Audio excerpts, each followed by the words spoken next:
Hello and welcome to the newest edition of Inside Judicial Watch. I'm Jerry Dunleavy, your host, a digital strategist here with Judicial Watch. And today we are talking about the intersection of drugs, terrorism, and crime. And I am very happy to be joined today by Chris Farrell, the Director of Investigations and Research here at Judicial Watch. Someone with many years of investigative experience, as well as 10 years in Army intelligence. Thank you very much for your perspective today, sir. Sure, great to be here. So what kind of brought this up for me and what really sparked my interest in this was a sort of bombshell story from Politico about something called Project Cassandra. Yep. And if you'll allow me, I'm just going to read the first paragraph of the story. Sure. Just to kind of let our viewers know why this is a big deal, and then kind of let you take it from there. Sure. So the story from Josh Meyer for Politico reads, in its determination to secure a nuclear deal with Iran, the Obama administration derailed an ambitious law enforcement campaign targeting drug trafficking by the Iranian-backed terrorist group Hezbollah, even as it was funneling cocaine into the United States. The campaign was dubbed Project Cassandra, was launched by the DEA, and was investigating this international crime syndicate that some investigators believed was collecting $1 billion a year from drugs and weapons. And it goes on to say that essentially the brakes were put on this investigation by the Obama administration in an effort to make sure that the Iran deal was not derailed. So this is something that when I went back and looked, Judicial Watch has been working on this issue for years and years and years. So I'd love it if you could provide us with some perspective. Sure, I'm happy to do so. It's actually worse than even has been reported so far, which is sad to say, but also true. And we have been working on this for years. And in one aspect, one sort of slice of the pie of this story, we've been working and reporting on for 7 years, I think, depending upon how you count it, 6 or 7 years, a long time. And the best way to sort of describe it and explain it is for our viewers to look at a documentary that's on our website called The Sun City Cell. And the Sun City Cell describes a narco-terror bomb plot against targets in Chicago that was orchestrated, planned, trained, logistically supplied, manned. All the components of the plot were put together and launched from El Paso, Texas, and by a group of folks who freely crossed the border, who one of whom was one of the most wanted terrorists in the country.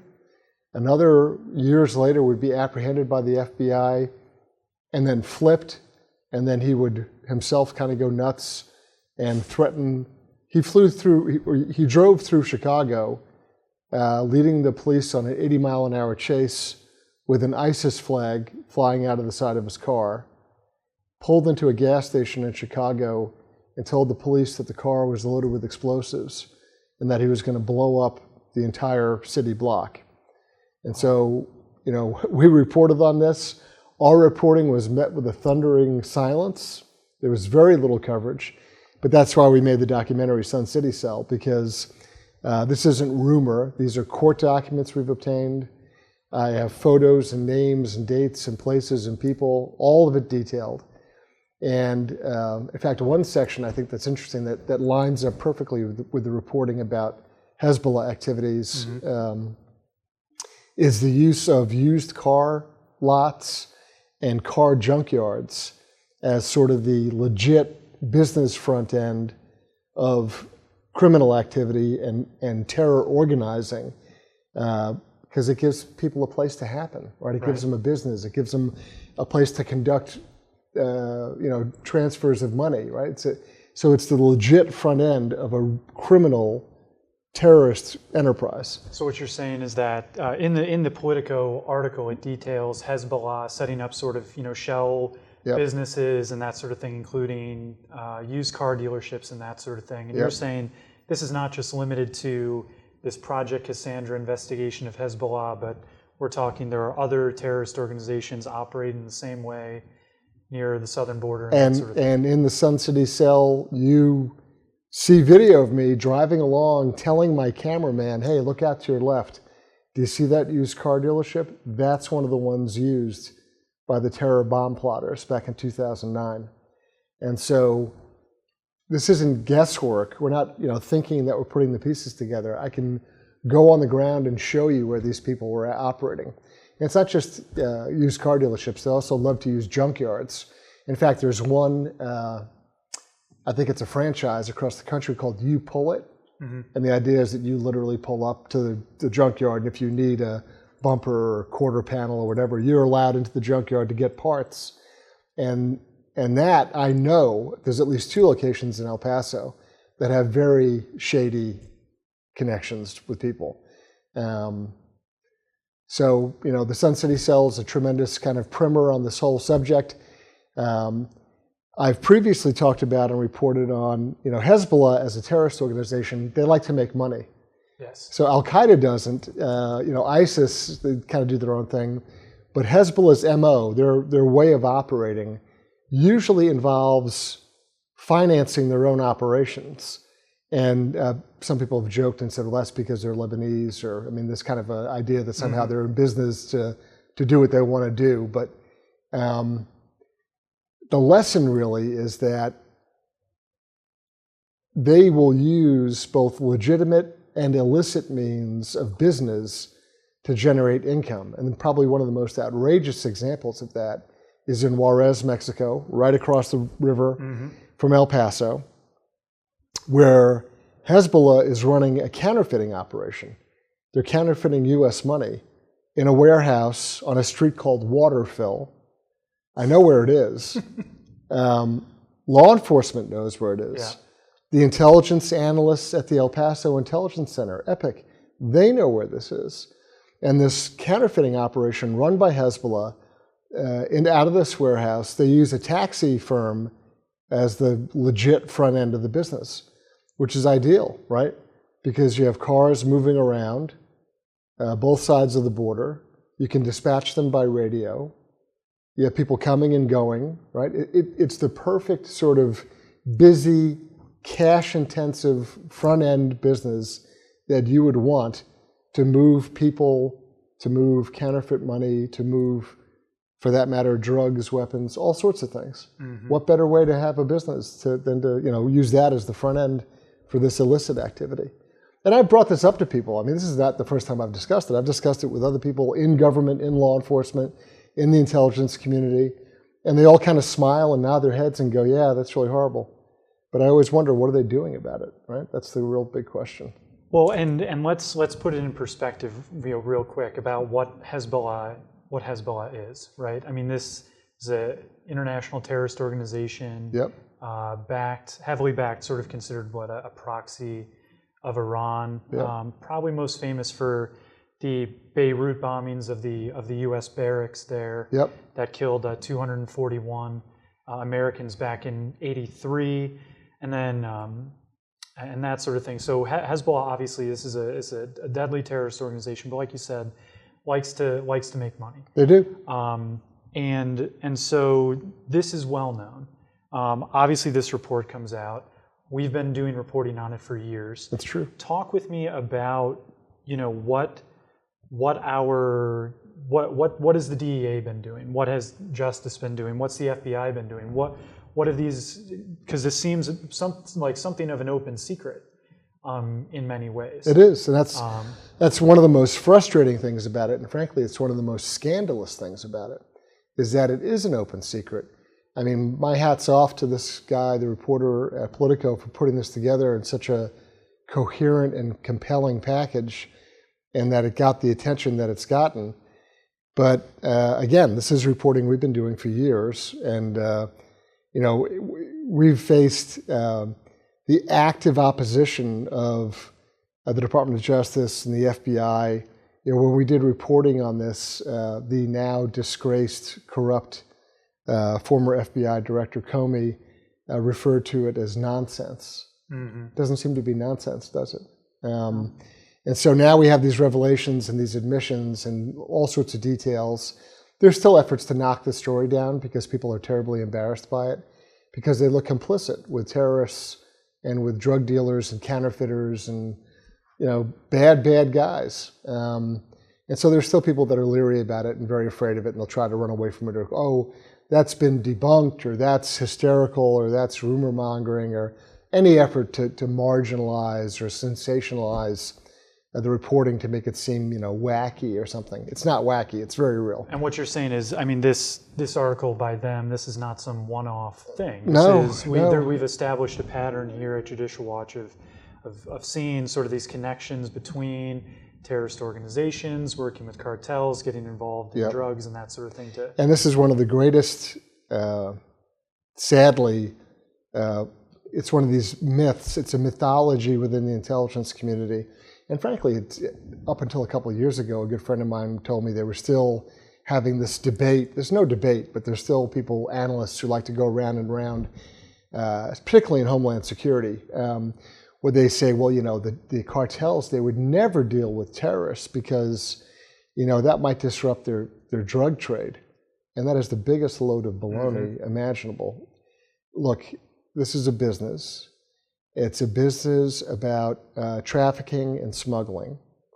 It's a business about moving contraband, and they don't care what the contraband is. As long as they're getting a buck. Exactly. It's a mathematical formula. How valuable is your contraband, and how fast and how far do you want to move it? And there's a price, formula. So they don't care if it's drugs, people, money, weapons, whatever. If you want to move something, they will facilitate the movement of that. But there's going to be a price. So if you're willing to pay, we can work it out. And that is the very matter-of-fact way in which it's dealt with. You don't dare double-cross these people because they'll literally cut you in half. Right. So everybody knows what the rules are. It's very serious. It's very high stakes. But you get what you're paying for. I mean, there's value to what the transaction is, however unlawful and brutal, and I'm not trying to make it sound like it's a good thing, but I'm just saying it's a very business-like thing. And so anybody who thinks otherwise is either terribly naive or they're lying. I mean, you can't have it both ways. So the problem, of course, with respect to a portion of this story has to do with the organized crime drug enforcement task forces. And that acronym is scrunched down and spoken as OSADEF, right? So OSADEF, people should be interested in because, surprise, surprise, guess who's in charge of OSADEF for the Department of Justice? Take a guess. I can't. Bruce Orr. Oh, really? So Bruce Orr, the now demoted and disgraced Justice Department official, whose wife worked for Fusion GPS, the manufacturers of the phony dossier against the president. Bruce Orr was the guy in charge of all these organized crime drug enforcement task forces across the country. And they're supposed to be the toughest of the toughest drug cases to work against, many of which involve Hezbollah. Right. So, I mean, there's no mistakes here. And even the Sinaloa cartel and others who have their sort of beachhead operations in the United States, in El Paso, they use agribusiness. They use the pecan industry in particular as a way to move product and people and money and weapons and all that stuff. These people have bought government officials. I mean, they're bought and paid for. There's one corrupt retired FBI agent who I've tried to call to the attention of any number of people. There's a former acting general counsel of the Department of Homeland Security who is now in private practice but has decided to write a threatening letter to a federal witness that has cooperated with Senator Grassley and the Department of Justice Inspector General. And then, surprise, when we dig into OSADEF and why these cases haven't gone anywhere, well, who's in charge of them? Bruce Orr is. That's loaded with questions for me. I'm not accusing Mr. Orr of anything, but I just think it's a very curious set of circumstances that just begs lots and lots of questions. Well, and one of the questions that's begged here is why in this specific instance with these big cases that were being built by the DEA and by these special task force against Hezbollah. Right. Why essentially were the brakes put on there? Exactly. And what's sort of being floated was that this was being done to facilitate the Iran deal, because Hezbollah is a proxy of Iran. Correct. And we didn't want to sort of upset the apple cart as we Correct. negotiate. It's this notion that somehow we don't want to disturb the terrorists who want to kill us because we might want to deal with them in some way. Right. So let's talk about some of Judicial Watch's attempts at investigating and getting to the truth about some of the circumstances then surrounding the Iran deal itself.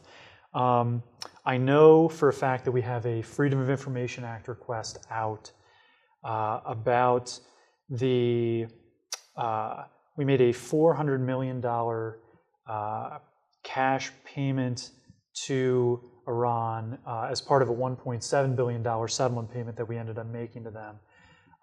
And then within a very, very short period of time after that, a number of hostages were released by Iran back to the United States. I think literally as one plane landed, the other one started to taxi. Took off. Right. Yeah. So you talk with me a little bit about that, what you think about that, and what sort of answers or non-answers we've been able to get. Yeah. Well, I mean, look, we paid ransom to terrorists. I mean, let's just call it what it is, right? You can keep putting lipstick on the pig, but eventually the pig gets very angry. It's kind of a waste of time, right? It really doesn't accomplish anything. And so the Obama administration paid ransom for hostages. And you can talk about it any other way you want to, but that's what the net result is. And that's the message that goes around the world, is that a weak, morally flexible administration was willing to do stuff that we usually fight vigorously against. Right. It actually encourages people to take Americans as hostages.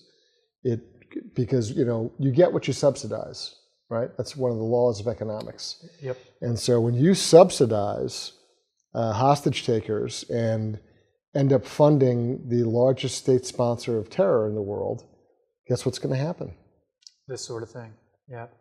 This is not tough to figure out. And so Obama was looking for his Nixon in China moment, I guess, or some other sort of weird parallel. And he was going to kind of force this through no matter what. You even have people, like Ben Rhodes at the National Security Council, essentially admitting in writing in interviews that he deliberately misled people, that he lied, that he manipulated, all the sort of really unseemly gamesmanship to con people into buying this thing. Yeah, there was sort of a glowing profile. I think it was in the New York Times Magazine. Right. A really lengthy interview with him where, whether willingly or unwillingly, he sort of admitted that, yeah, I was misleading people. Yeah, and the guys, what are his credentials, or what's his background to be doing this sort of thing and running these sort of operations? Pretty slim. He's kind of a failed third-string novel writer kind of thing, and that's fine. People can be writers, nothing wrong with that. But when you take somebody like that and put them in charge of national, and not for that matter, international policy, and you're deliberately deceiving other government agencies, other government officials, and the public, and then you're moving around, billions of dollars. This is a level of craziness and irresponsibility that just. The problem is, I don't see anybody pursuing them. I don't see Attorney General Sessions, now looking at it and saying, "Wait a minute, I think we were defrauded. I think we were misled, and so we need to pursue this via a grand jury." Where's that effort? Yeah. Maybe it's going on. I don't know. Maybe. Because you're saying, we give them $400 million, $1.7 billion total in this settlement. Yeah. In exchange, hostages get released to keep this deal sort of afloat. Let's decouple that and just look at the deal. Yeah. So normally in a deal, I give something to you of value, and in exchange you give me something of value, right? Right, so that we both Whether benefit that's in some way, goods, services, yeah. money, Right. But there's this idea that you enter into a contract, and there's this sort of fair trade or negotiation, and I do it with free will and intellect, and you do, and we arrive at something. Right. I don't see I mean, can you articulate for me what we got out of the Iran deal? Well, I mean, because broadly, there's this initial hostage payment, right? There's us pumping the brakes on pursuing their sort of proxy terrorist organization. Right. And then there's the lifting of the sanctions that ends up sending, probably hundreds of billions of dollars total back into their economy, which they use to... But I mean, even with respect to the nuke operations itself, Yeah. they collect their own samples and give them to us, right? They get 21 days notice inspection before anybody's allowed to set foot at one of the facilities. This is madness. Where's the hammer? Where's the big angle or advantage to us? I don't see it. All I see is this frantic effort to make nice with people who routinely chant in their parliament, "Death to America." Right. I need somebody to explain it to me because I still don't get it. Yeah. Well, it is something that, we're still trying to get to the bottom of. Are you able to kind of, as we close out here, provide some sort of perspective, obviously, about what you think that the Trump administration should be doing vis-a-vis the Iran deal, these revelations about Hezbollah, revelations that we've been talking about for years, and then sort of give a perspective on what Judicial Watch is gonna do going forward as well. I guess the most important thing is last thing first. So Judicial Watch is going to continue to do what we've always done, and so we will ask all sorts of annoying questions and bother people and pester them and get records and documents that they'd rather not see the light of day. We'll continue to interview our own network of sources and own cooperating witnesses. In instances where we can bring those people to honest law enforcement authorities, we will. So all those sorts of things will continue. We'll continue to do shows like this and documentaries like the Sun City Cell so that people understand what's really going on. So that continues no matter what. And, we never stop, we never quit, we never forget. So that goes on however things play out. What I'd like to see is Mr. Orr answer some questions about organized crime drug enforcement task forces, in particular in the area of El Paso and Juarez, because I know of an operation that was written up and documented and presented as a case to be designated as an OCDEF. And the idea was that those cases were the really tough ones. Mm-hmm. This is the stuff that the local sheriff can't take care of. It's too complex, too detailed, too sophisticated, so you have to bring all these assets to bear. And so I know of a particular case. I literally have firsthand knowledge of what was going on. And at some point, a government law enforcement agent turned to me and said, "Hey, they canceled the OCDEF case, the project we were working on." And I looked at him and I said, "Why? I mean, this one is ripe. It was so incredibly corrupt." And he said, "They said it was too hard." Too hard. That's the reason why OCDEFs were created, because for the hard cases. The targets were too hard. And so this particular law enforcement officer, who I have great respect for, a good guy, and for that matter, his partner from a different organization, they were kind of just shaking their heads because it's one of those, "What do you mean too hard? That's why you do this" kind of moments. Mm-hmm. And they were demoralized. I mean, it was not pretty because they know what they're supposed to be doing, but somebody turned it off. Somebody made the decision, no, don't do it. And they were working against bad guys. So ask yourself, who benefits? Maybe it's just Hezbollah. Maybe it's the Obama administration. The Obama administration probably viewed Hezbollah as just another, civic organization, as General Clapper infamously called the Muslim Brotherhood. I don't have a good answer for it, but I do know that we'll continue to poke at it and ask questions and interview people and pursue our own investigations. The answers may not come quickly, but they'll come. Good. Well, thank you very much for being with us, Chris. I think the analysis there that you're able to bring is important, and I highly encourage everybody to go back and look at the work that we've been doing, that Chris has been doing, that our investigative team has been doing. Go check out the Sun City Cell documentary that we have. Yep. Go back and revisit the things that we've been doing over the years, looking at sort of this nexus of terrorism and cartels and all of this different stuff. 'Cause Yep. it's important work. So, Absolutely. well, thank you very much for Sure. being with us today, and thank you for joining us for this edition of Inside Judicial Watch. Until next time, I'm Jerry Dunleavy. Have a good one.